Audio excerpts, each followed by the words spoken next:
Kumpul mainan, kumpul kenangan. Saya Fendi dan selamat datang ke video SM Collector.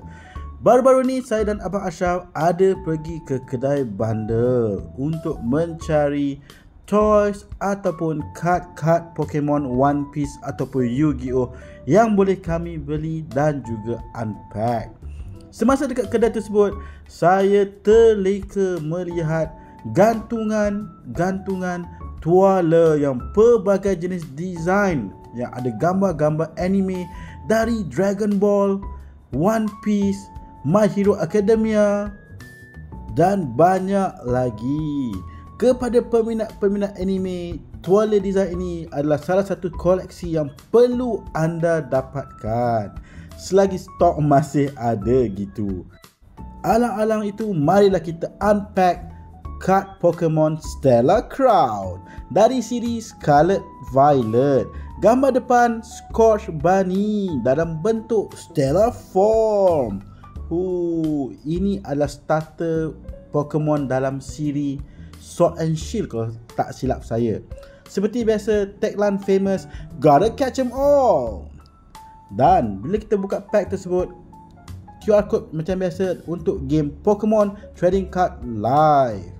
Dan kita letakkan ke tepi, ambil kad dari belakang, letakkan di depan, adjust sedikit kad untuk bagi kemas. Dan kad pertama kita untuk pack ini adalah pack Basic Steel Energy Card. Okey, seterusnya kita dapat Greavar Psychic HP 80, Attack Power Shake Punch 20 dan juga Bite sebanyak 50. Seterusnya Joltik 30 HP Electric Type, Attack pula Jolting Charge. Seterusnya Toedscool HP 60, Grass Energy, Attack Ramp 10 dan juga Gentle Slap sebanyak 20. Seterusnya kita ada Chinchou HP 70 Electric Type, Attack Double Voltage 20 kali. Not bad. Seterusnya kita dapat Lantern evolusi dari Chinchou HP 120 Electric Type juga, Effect Disorienting Flash dan juga Thunderous Bolt sebanyak 140.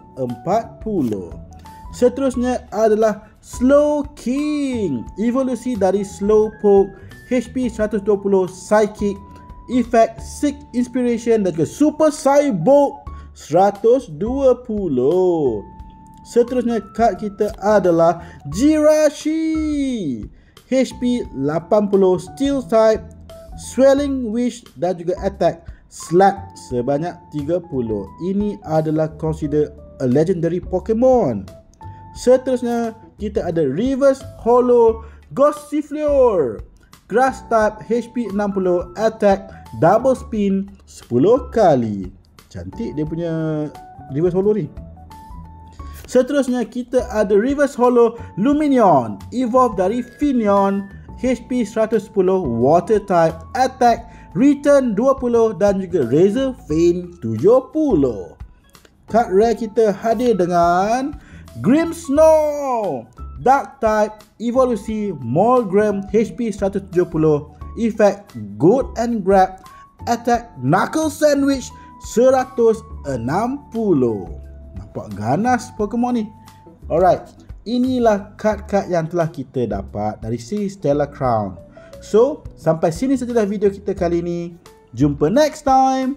Bye.